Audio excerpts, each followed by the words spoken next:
Olá pessoal, meu nome é Felipe Donato, eu sou nutricionista e estou produzindo alguns audiovisuais para esclarecer algumas dúvidas sobre dieta. Atualmente no consultório eu recebo vários tipos de pessoas, tanto atletas, pessoas fisicamente ativas e também pessoas sedentárias que têm algum problema de saúde e que precisam realmente mudar a dieta para melhorar o seu aspecto bioquímico. Hoje em dia, quando se analisa o efeito da gordura corporal, nós temos alguns indivíduos que realmente se preocupam na parte mais estética. Então a gente tem uma redução de gordura, vamos pegar numa média de 15, 10% de gordura, vamos dizer assim, pessoas fisicamente ativas que alcançam reduções gradativas. Alguns indivíduos têm uma porcentagem já mais baixa e a título de competição de fisiculturismo isso pode chegar a 3%. Então o foco da aula não é o esporte hoje, pelo menos a redução de gordura, mas é colocar algumas informações acerca do acúmulo de gordura corporal e o que hoje em dia está sendo demonstrado sobre o efeito desse acúmulo de gordura, não só na parte estética, mas como esse acúmulo de tecido adiposo pode atrapalhar as nossas funções vitais. Aqui é uma ressonância magnética da deposição de gordura que nós temos atualmente. Então, nós temos a gordura depositada no nosso corpo em partes no tecido subcutâneo, que é essa que eu estou mostrando aqui na parte amarela, e em alguns indivíduos nós temos a gordura intravisceral. Então aqui, como você pode ver, o músculo abdominal da pessoa e o tecido adiposo ele é estocado na cavidade adiposa intravisceral. Então essa é a pior deposição que a gente tem, que tem uma ligação direta com resistência à insulina, doenças cardiovasculares, hipertensão arterial sistêmica e esteatose hepática não alcoólica. Mas um ponto mais específico que eu queria mostrar, essa é uma outra imagem muito importante de se visualizar. Então, de novo, a gordura subcutânea, então uma ressonância magnética do corpo inteiro, um homem e uma mulher, e a deposição intravisceral. Então, como podemos analisar, o fígado tem uma coloração diferente, porque provavelmente isso tem um depósito de gordura anômalo. O pâncreas sofre com esse depósito de gordura intravisceral.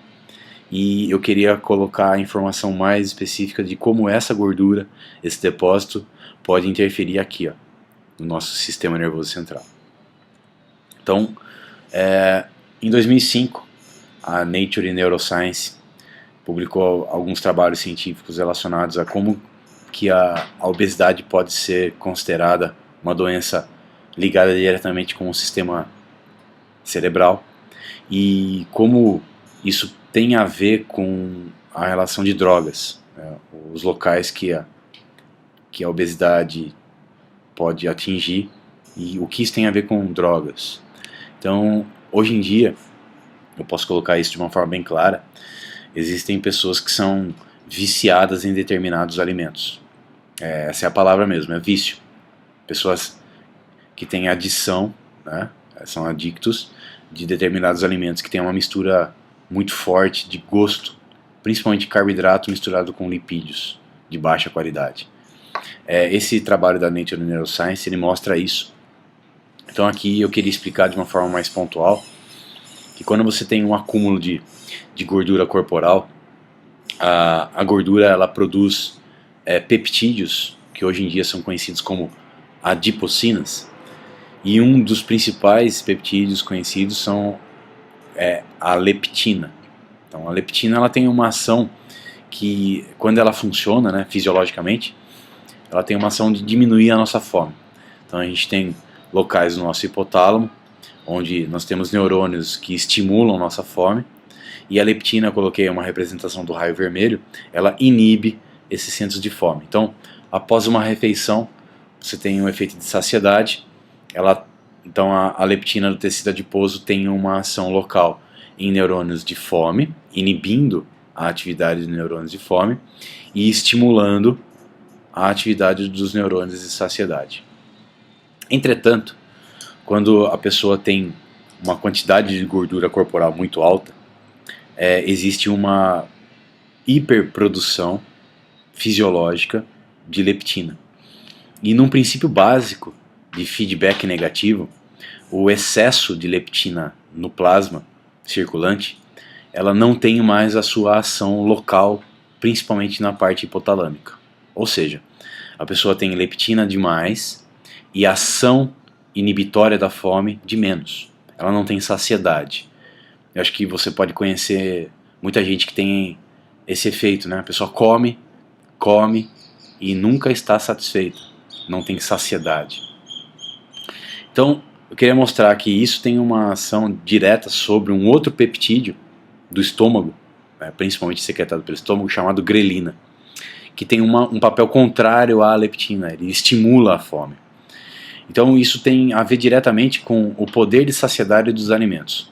Se você é uma pessoa que fica comendo bolachinha, fica comendo bala, fica comendo alimentos que não matam a sua fome ao longo do dia, constantemente você está estimulando a sua fome, porque a saciedade é importante para inibir a produção da grelina. E quando o alimento passa pelo trato gastrointestinal e ele demora mais tempo para se digerir e ser absorvido, você diminui a produção desse peptídeo. Então você inibe a sua fome pela ação do alimento. Então o alimento tem efeito de saciedade. Mas nas pessoas obesas, pelo alto nível de leptina plasmático, pelo tecido adiposo ter uma grande produção, então a pessoa não sente saciedade, ela sente fome constantemente. Entrando mais a fundo nisso, aqui eu queria mostrar o que é descoberto já, o que já foi descoberto acerca do vício em alimentos. Então o que eu queria mostrar aqui são pessoas do grupo controle de um trabalho que foi feito, e essa análise visual mostra os receptores de dopamina. A dopamina é um neurotransmissor cerebral que ativa o nosso centro de prazer. Então toda vez que você sente prazer na sua vida de forma alimentar, com seus entes queridos, ou quando você vai no banheiro quando você está apertado, provavelmente você tem uma secreção de dopamina causando aquele bem-estar depois do processo.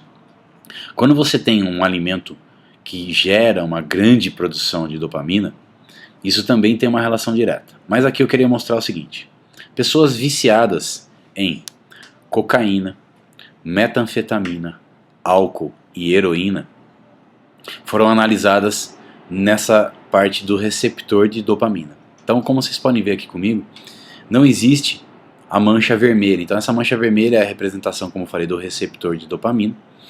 E quando você olha nos viciados em alguma droga, que eu estou representando aqui, você não analisa, você não consegue ver, né, a expressão desses receptores de dopamina. O que significa isso? Isso é uma pessoa viciada em determinada droga. Agora, para terminar a história. Aqui pegaram indivíduos controle, com IMC dentro da normalidade, e compararam com indivíduos obesos com IMC a partir de 40, né? Então a gente tem o IMC, a obesidade mórbida, de 40 a 60 de IMC. Então pessoas 120, 130, 140, 150 quilos de peso, dando um exemplo. Então olha só o que acontece quando a pessoa é viciada em alimento. Como vocês podem analisar, os receptores de dopamina do grupo controle estão mais expressos pela coloração mais avermelhada. Quando você analisa os receptores de dopamina do paciente obeso, isso já é muito parecido com aquela característica dos viciados em alguma droga. Então, gente, queria esclarecer com esse vídeo que a melhor saída para o seu problema é procurar um nutricionista, tá? Então eu estou fazendo esses vídeos para alertar a população que é possível ter uma alimentação saudável e o nutricionista é o profissional mais adequado para te ajudar nisso, ok? Então eu deixo aqui meus contatos, espero que vocês gostem dos vídeos que eu estou fazendo e forte abraço.